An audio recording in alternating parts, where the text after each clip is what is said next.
So, John, back in 2004, when the whole Dakota marker thing got going and it became a pretty good rivalry right off the bat, I assume this was the game that everybody was eventually looking forward to once you guys got both programs going, right?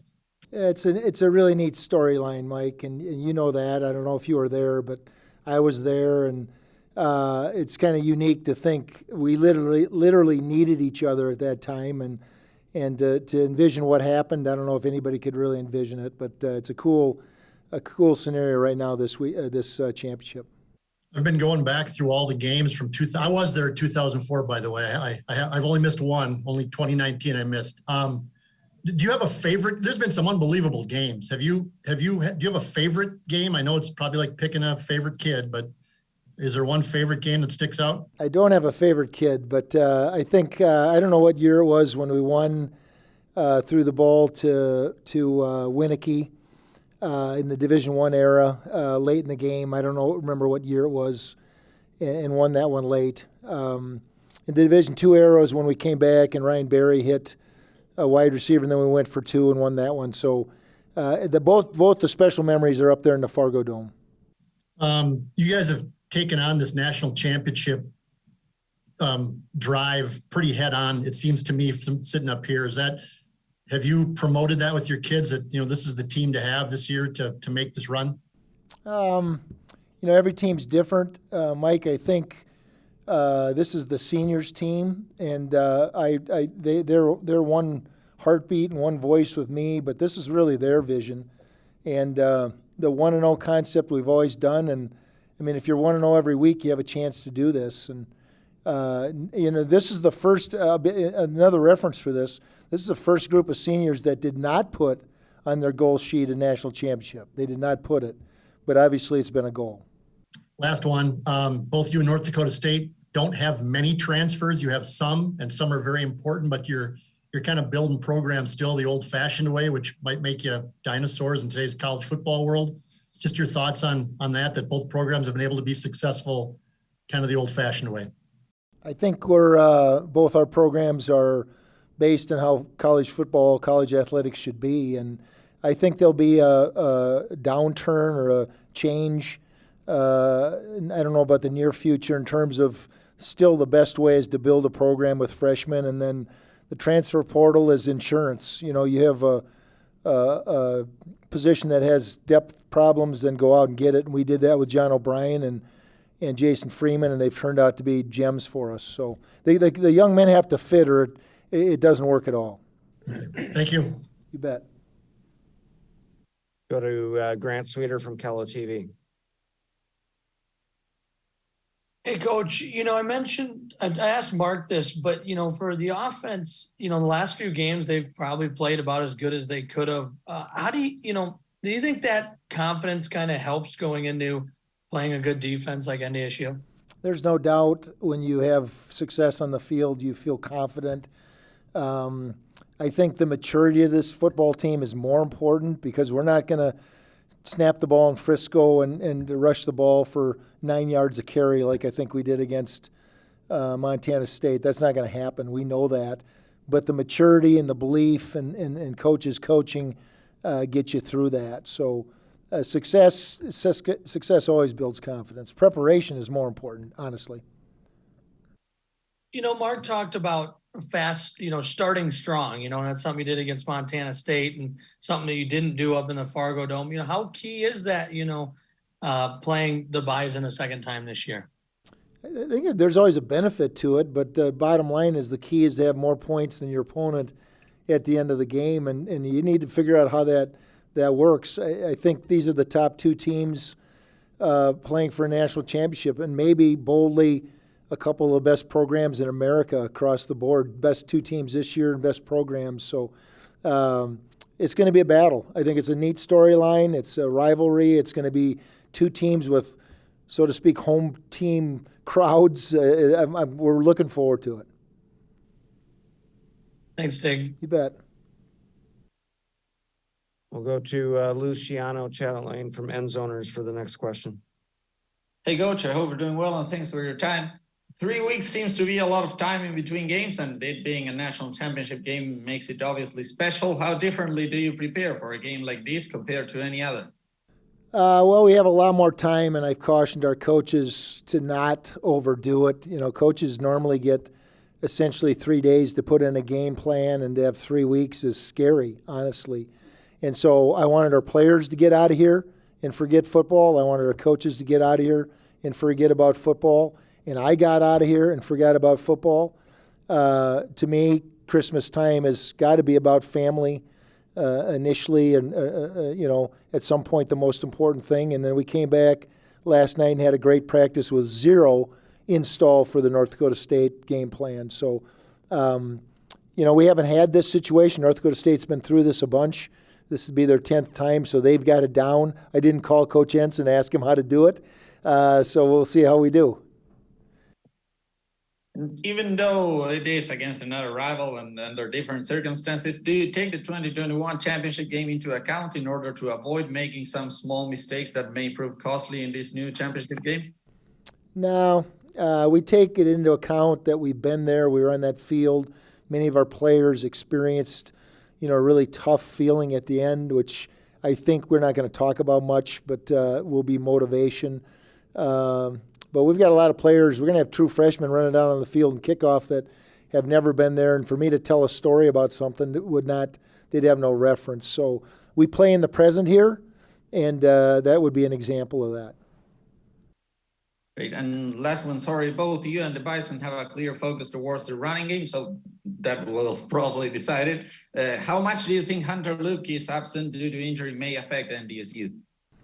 I think there's some plays that were Hunter's forte, and the G, we call it the G ISO off the tight end. I'm not sure what they call it. I mean, he's downhill. You're kicking out. You got a safety ideally coming up and trying to tackle a guy that's an NFL player. I'm honestly disappointed for him. I think he's a great competitor. I know he's a great student athlete. So I think there's maybe some plays that won't be the forte, but they've got good backs. They've got an unbelievable offensive line and tight ends, and Cam's a really good football player. So they'll find some plays that they think work. Great, thanks. You bet. Move on to Jeff Kolpak from the Fargo Forum. Hey, Stig, speaking of slugging through the mud on a farm field at the border in 2004, if Peggy Miller were next to you right now, what would you tell her with the national title game on the horizon? I'd tell her, you better know you're a huge part of this. And she texts me and emails me and thanks me for being her coach, and that's a great honor for her to say that, because I've been blessed to be part of this move. So you still stay in touch over the years? She does. She shows up at games. She got a huge smile on her face all the time, and really proud of what she did, because I don't know what the state of North Dakota was like, but she stuck her neck out and the university's neck out and her reputation to make this move. And if there's one person that should be proud, the most proud, it should be Peggy Miller, President Peggy Miller. And finally, how much do you get accomplished with the indoor facility in November, December, and the northern teams in general, as compared if you didn't have that?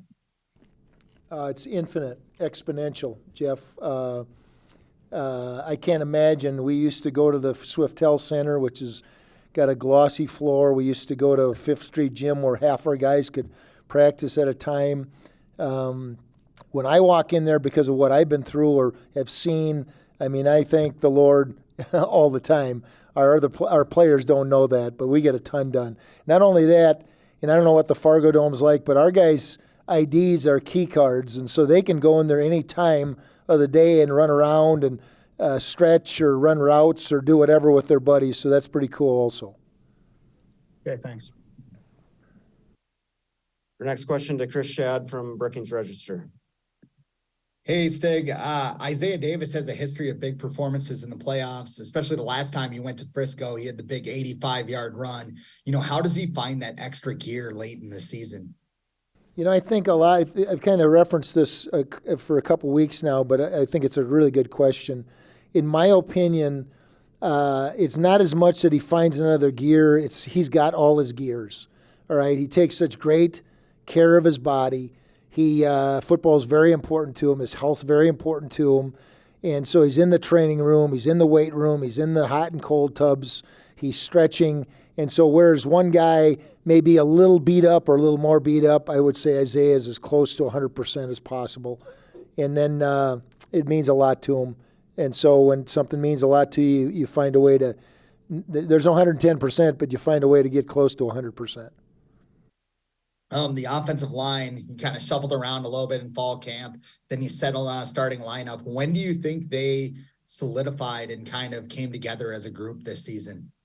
Yeah, I think whenever Evan Bernston ended up being a starter for the second game, and I don't know when that was, Bo Donald started initially for us. Evan was injured. And we talked about this today. Those 5 guys right now have played just about every play all season and have been healthy and blessed to be healthy. So I would say that was the time. Having Garrett and Mason as mentors and calming forces, I think was a huge part of that coming together. A lot of people have talked about the 605 Hogs, and that group of trenches is kind of a brotherhood of its own. How did that mantra come about, and how does it fit in with the team's theme that this is basically a family that's willing to pick each other up at any moment? I think any program that's close, that values relationships, I think the offensive line is always one of the positions that is one of the closest. And so it's always been like that. Coach Meadows was like that. Coach Flynn was like that. Coach Russo was like that. I think the title 605 Hogs came from Coach Eck, which is it kind of stuck now. But it doesn't matter whether you're talking about grades in the classroom, talking about doing things right and not getting a purple jersey for being late for something, or success on the field. There's a lot of pride with our big guys. Hey, thanks, Stig. Move on to Eric Peterson from the Fargo Forum. Hey, Coach, thanks for your time here. One question. After the 2015 game, I believe was in Brookings, I don't know if you remember this, you said when they walk onto the field, they believe they're going to win. When we walk on the field, I don't know that all 77 players who put on the uniform believe that we're going to win. Obviously, that belief has changed since then. I think you're 5-4 against NDSU since that quote. Why has that changed, and how has that changed? Well, I think some of it's got to start with me and how we approach the week. We have a sheet in our MAD manual that talks about the rivalry. We have that for 2 teams, North Dakota State and the University of South Dakota. And because we missed some years with the University of South Dakota, the rivalry and the intensity and the focus on North Dakota State's been a lot stronger. And so we talk about, I think Mason was asked if we talk about history lessons. They get tired of that stuff, to be honest with you. I talk about it all the time. This game, that game, this guy's quote when I got on the bus, and he said, "Why do we even go up there?" This was one of our starting O-linemen years and years ago. Why do we even go up there? We're not going to win. And I thought we're going to change that mentality, and ideally we have. Thank you. You bet. Go to Zach Borg from Dakota News Now for the next question. Coach, this will be Tucker Kraft's final game for your program. Obviously, he's kind of had a much bigger game against Montana State. What does he mean to this group, and how much do you foresee him being involved on a week from Sunday? I have no idea how he'll be involved because, again, like I mentioned, we haven't started game planning for a number of reasons. What's he meant to the program? There's a number of things. Number one, obviously he's pursuing a dream, and everybody in any program, doesn't matter what college program, your level you're talking about, they all want to pursue that dream of the NFL, and it's real for him. And so he's a picture of that, and our guys can relate to and reference the hard work Tucker's put in terms of ball skills and blocking skills and so on. And then something really unique, I think, to turn down 6 figures NIL money to stay at South Dakota State, play his last year, play with his brothers, I think makes a statement that not a lot of young men, not a lot of young people make nowadays. And so we're going to build on that moving forward, in terms of loyalty and what really matters. when you end your career. Thank you. All right, I see 3 hands still raised. Limit to 1 question and we'll get through this as quickly as possible. Skylar Jackson from the FCSU Collegian with the first question.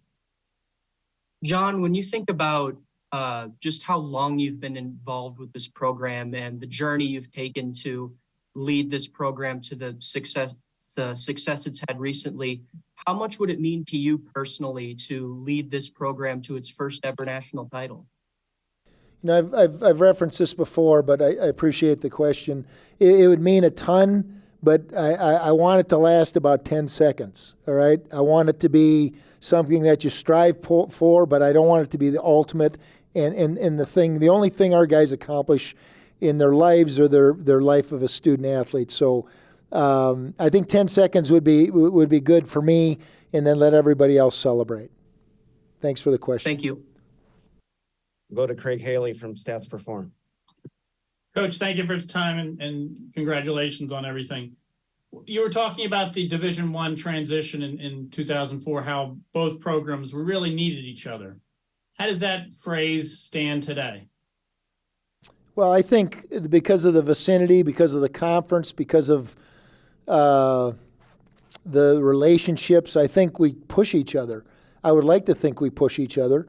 And whether it's in recruiting or graphics or social media, all those things, I think we're one of the schools we look at to say we got to be better than is North Dakota State. And I don't know internally what they do, but I would think they follow and do that for us. And it's been an unbelievable rivalry and an unbelievable honor to be part of, the Division I era. And, they've had success for many decades. We haven't. It's been the Division I era, so I would credit that meeting on the border of South Dakota and North Dakota as changing the face of South Dakota State football. Thank you. You bet. And our final question to Matt Zimmer from the Argus Leader. Hey, John, just wanted to ask you about Mark Grunowski and, the season he's having and what you're sort of expecting out of him, knowing how excited he is to play in this game after what happened the last time you guys went to Frisco. I'm excited for Mark. Mark is an unbelievable student athlete and a greater person. His leadership, his care for those around him, whether they're football players or just students, is phenomenal. And so my dad taught me those type of people are supposed to have success. And he works hard. He uses his God-given ability. And so I'm looking forward to watching him play. And I know this, he'll give everything he's got, and that'll be enough for us.